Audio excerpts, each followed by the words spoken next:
आटा चावल दाल की भिक्षा मांगते हुए तो आपको कई सन्यासी मिल जाएंगे, लेकिन एक ऐसे सन्यासी जो इन सब तमाम चीजों से परे हैं, उनकी भिक्षा है राष्ट्र को सुदृढ़ बनाने की, जातीय बंधन में ना बंटने की। और ऐसी भिक्षा को लेकर उन्होंने 1 साल पहले यात्रा प्रारंभ की थी और देवबंद से, यानी कि यूपी के देवबंद से ये यात्रा शुरू की गई थी। और स्वामी दीपांकर उनका नाम है, जिन्होंने ये फिलहाल संकल्प लिया कि वो राष्ट्र को सुदृढ़ और जातीय बंधन में जो लोगों को बांटने के लिए भ्रामक लोग अभी काम कर रहे हैं, उनके इस किले को तोड़ना है। स्वामी दीपांकर खुद आज हमारे साथ हैं। 1 साल पूरा हो गया है इनकी जो संकल्प यात्रा है। स्वामी जी, बहुत बहुत स्वागत है। धन्यवाद दादा। 1 साल आपका ये जो संकल्प यात्रा है वो पूरा हो गया है, कैसा अनुभव रहा? कई लोगों का प्यार आपको मिला और आज लगभग आप उस फिर मुकाम पर हैं कि इस यात्रा को लेकर और आगे बढ़े। मैं समझ सकता हूं दादा कि इकलौता सन्यासी हूं जिसे इतना प्यार, स्नेह और ऊर्जा मिला। आज इस यात्रा के साथ तकरीबन 50 लाख लोग जुड़ गए। आज भिक्षा यात्रा का परिवार 50 लाख के पार। मैं समझ सकता हूं कि इससे ज्यादा महत्वपूर्ण किसी सन्यासी के लिए कुछ नहीं हो सकता। मैंने कहा कि मुझे आपसे कोई द्रव्य या कोई भौतिक सुख की इच्छा नहीं है। अगर आप भिक्षा में मुझे दे सकते हैं तो एक हिंदू होने की भिक्षा दीजिए, जातियों में विभाजित ना होने की भिक्षा दीजिए। और जब सुनता हूं कि जातियों में विभाजित ना होने की भिक्षा लोग इतने उत्साह से दे रहे हैं, तो मुझे लगता है कि जब हैं 80 करोड़ तो भिक्षा 50 लाख क्यों, करोड़ों में होनी चाहिए। तो ये यात्रा की अवधि आज 1 साल हुई है, पहला चरण पूरा हुआ है। ये यात्रा निरंतर जारी रहेगी जब तक समूचे हिंदू समाज को एक सूत्र में पिरो ना लूं।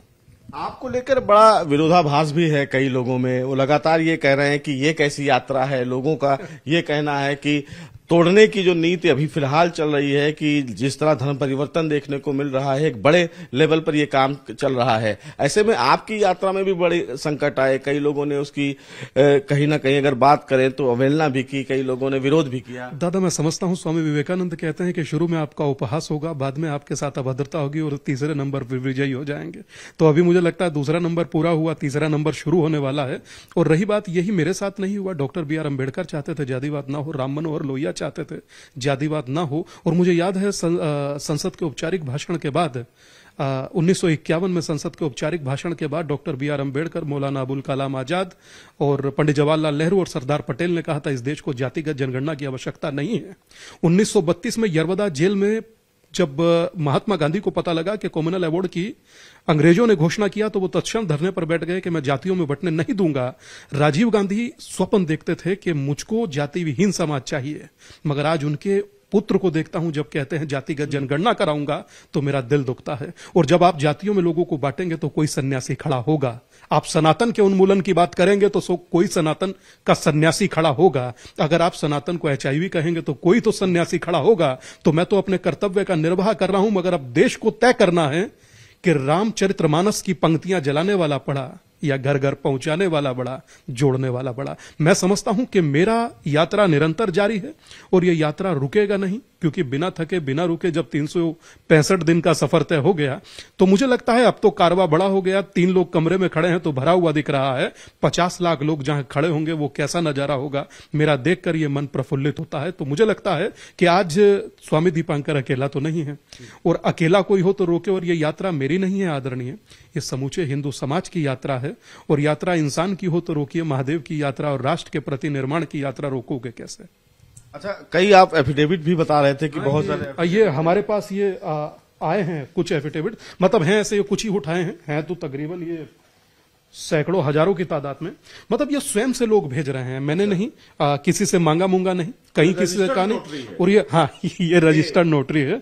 इसमें लिखा है कि मैं आपको दिखा देता हूं। इसमें लिखा है कि निपेंद्र पुत्र सुरेंद्र कुमार, सराइफी कस्बा थाना वह तहसील चांदपुर जिला बिजनौर, यह घोषणा करता हूं कि संकल्प लेता हूं हिंदू हूं और भविष्य में हिंदू बनकर रहूंगा। सदा हिंदू धर्म की रक्षा करूंगा, अपना धर्म परिवर्तित नहीं करूंगा, जातियों में नहीं बटूंगा मुझे लगता है, और ना ही दूसरों को बंटने दूंगा, क्योंकि मुझे हिंदू होने पर गर्व है। जब एक आम आदमी हिंदू होने पर गर्व करता है तो निसंदेह इसकी गूंज 7 समंदर पार सुनाई देती है। जब तुलसी गबाड़ कहती है अमेरिकन राष्ट्रपति पद की उम्मीदवार कि I am proud Hindu, British Prime Minister Rishi Sunak कहता है आई एम प्राउड हिंदू, और स्वामी विवेकानंद कहते थे मुझे हिंदू होने पर गर्व है, और स्वर्गीय प्रधानमंत्री अटल जी कहते थे कि हिंदू तन मन हिंदू जीवन, रग रग हिंदू मेरा परिचय। तो मैं समझता हूं कि संगठित हिंदू मजबूत भारत।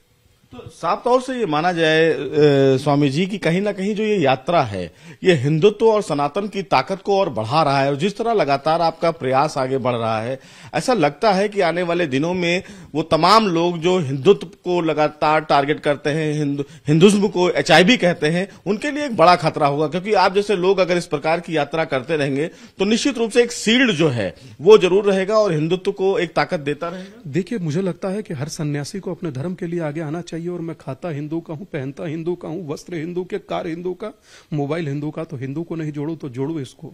मगर मुझे दुख इस बात का है कि यहां लोग यहां से फिलिस्तीन तक लोगों को एक कर रहे हैं, मगर बाजू वाले लोगों को जातियों में इतना बांट दिया कि पूछते हैं लोग कौन जात हो।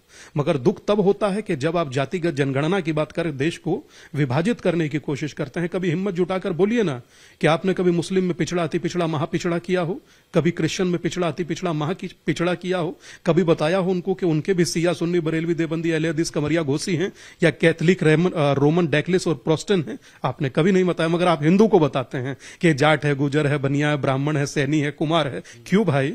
हिंदू होना क्या इस देश में गुनाह है? और अगर हिंदू होना गुनाह है तो मुझे लगता है कि हमें हिंदू होकर रहना चाहिए। अगर खास के हम हिंदू होते, काश के हम हिंदू होते दादा, तो 90 में घर से बाहर नहीं निकलते। अगर हम हिंदू होते, नूह में हमारी बहन बेटियां नहीं पेटती।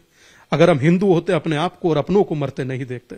तो मैं समझता हूं कि पृथ्वी का केंद्र बिंदु, या कहूं कि एकता का केंद्र बिंदु हिंदू ही होना चाहिए। साफ तौर से 1 साल लगभग फिलहाल ये यात्रा जो है वो आज पूरी हो गई है।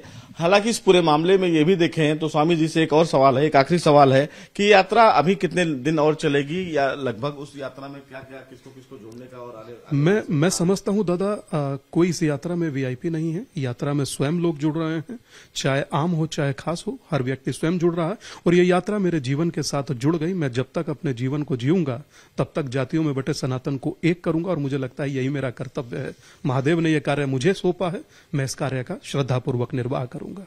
तो देखिए, साफ तौर से फिलहाल स्वामी दीपांकर का जो प्रयास है राष्ट्र को सुदृढ़ बनाना, हिंदुत्व को आगे ले जाना, तो ये तमाम लोगों के लिए एक बड़ी सीख भी है। जो तमाम लोग हिंदुत्व को और हिंदुज्म को बार बार सवालों को घेरे में खड़ा करते हैं, और ये वजह यही है कि जो नोटरी फिलहाल इनको मिली है रजिस्टर्ड, वो लगभग सैकड़ों से भी ज्यादा है, यानी कि 500 से भी ज्यादा ये नोटरी है जिस पर लोगों ने रजिस्टर्ड साइन करके भेजा है कि वो न जातियों में बटेंगे और ना ही धर्म परिवर्तन करेंगे। तो ये कहीं ना कहीं एक अपने प्रयास की एक बड़ी ताकत के रूप में है कि लोग रजिस्टर्ड डाक से इनको भेज रहे हैं, लोग इनकी यात्रा में जुड़ रहे हैं। फिलहाल ये यात्रा अभी यही नहीं खत्म होने वाली है, ये यात्रा निरंतर जारी रहेगी, क्योंकि कहीं ना कहीं राष्ट्र को सुदृढ़ बनाने के लिए स्वयं आगे आना पड़ेगा, और स्वामी दीपांकर का प्रयास उसी दिशा में आगे जारी रहेगा।